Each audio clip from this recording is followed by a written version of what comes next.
जय माता दी मित्रों, सभी साथियों को नमस्कार। आज के वीडियो में मैं आप लोगों को बतलाने वाला हूं मेष लग्न मेष राशि वालों के साथ ऐसा क्या होने जा रहा है।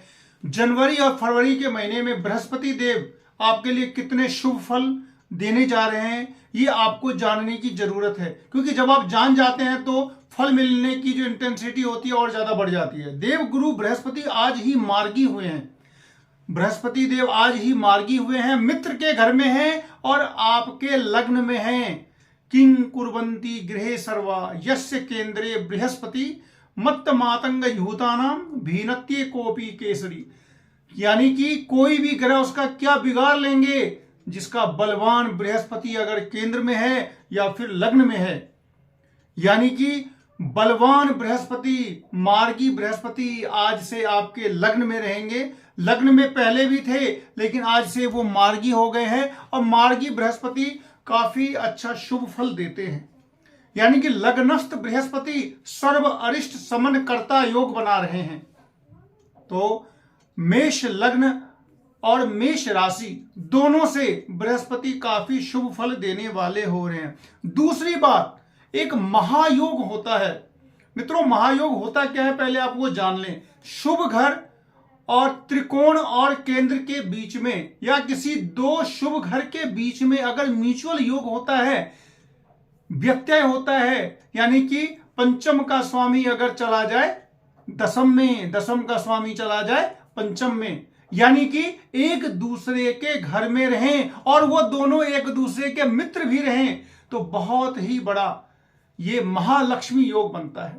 तो अभी की परिस्थिति ये बन रही है कि लग्न का स्वामी जो मंगल है वो आपका नवम हाउस में है, यानी कि 9th हाउस में है मंगल, और 9th हाउस का जो स्वामी है बृहस्पति वो लग्न में है। यानी कि 1 और 9 में महायोग बन गया। और महायोग जब बनता है तो ये महालक्ष्मी योग होता है, धनागमन होता है।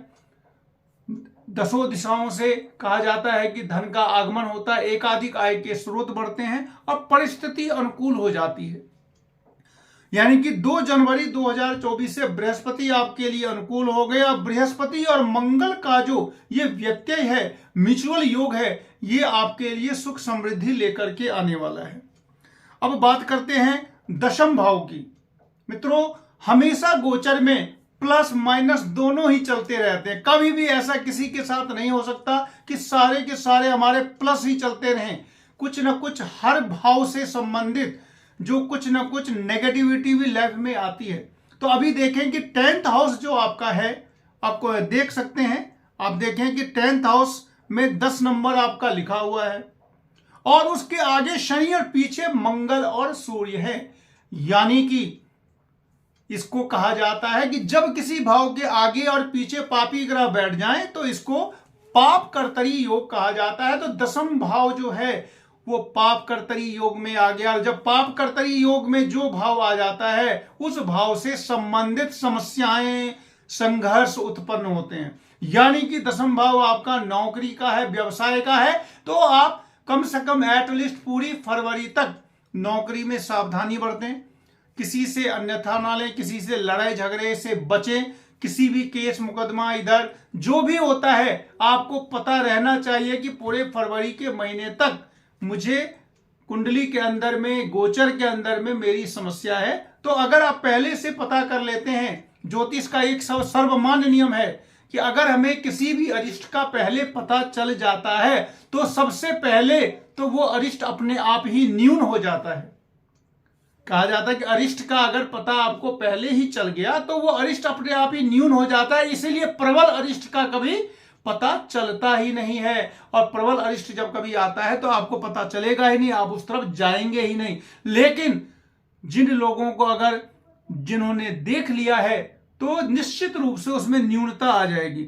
होगा क्या, नौकरी और व्यवसाय में प्रतिकूल स्थिति आती है। अब किसी भी प्रकार की हो सकती है, स्थानांतरण हो सकता है, किसी प्रकार का ये परिस्थिति बनेगी कि आपके इच्छा के विपरीत काम होने की संभावना है। साथ ही साथ द्वादश भाव का राहु, वैसे गोचर में इसके बारे में कहा गया कि मृत्यु तुल्य कष्ट देने वाला होता है, लेकिन यहां पे राहु का बचाव ये है कि ये बृहस्पति के घर में है, यानी कि भाग्य के स्वामी के घर में है, यानी कि ये बृहस्पति के घर में होकर के बृहस्पति वत है। और साथ ही साथ स्त्री राशि का राहु ज्यादा अनिष्ट नहीं करता है, लेकिन फिर भी जो गोचर का नियम है कि द्वादश भाव का राहु नुकसान पहुंचाएगा, तो वो किसी न किसी एंगल से नुकसान पहुंचाने का अवश्य कोशिश करेगा। और साथ ही साथ अष्टमेश मंगल की उस पर में चौथी दृष्टि भी है, यानी कि राहु से किसी न किसी प्रकार की प्रतिकूलता उत्पन्न होगी, बीमार बनाएगा, घर में कोई बीमार पड़ सकता है और बीमारी में व्यय का योग बना सकता है। मित्रों, इस तरीके से राहु का और दशम भाव का जो पाप कर्तरी योग है, ये आपके लाइफ में नेगेटिविटी दिखला रहा है। लेकिन साथ ही साथ महायोग और बृहस्पति, इन दोनों की वजह से जो न्यून चीजें होगी, जो नेगेटिविटी होगी, वो काफी न्यून हो जाएगी। और साथ ही साथ डिपेंड ये करता है कि आपके लग्न कुंडली में आपके जन्मकालीन ग्रहों की क्या स्थिति है। अगर जन्मकालीन आपका बृहस्पति बहुत ही अच्छा है, राहु बलवान है, तो प्रतिकूलता काफी कम आएगी।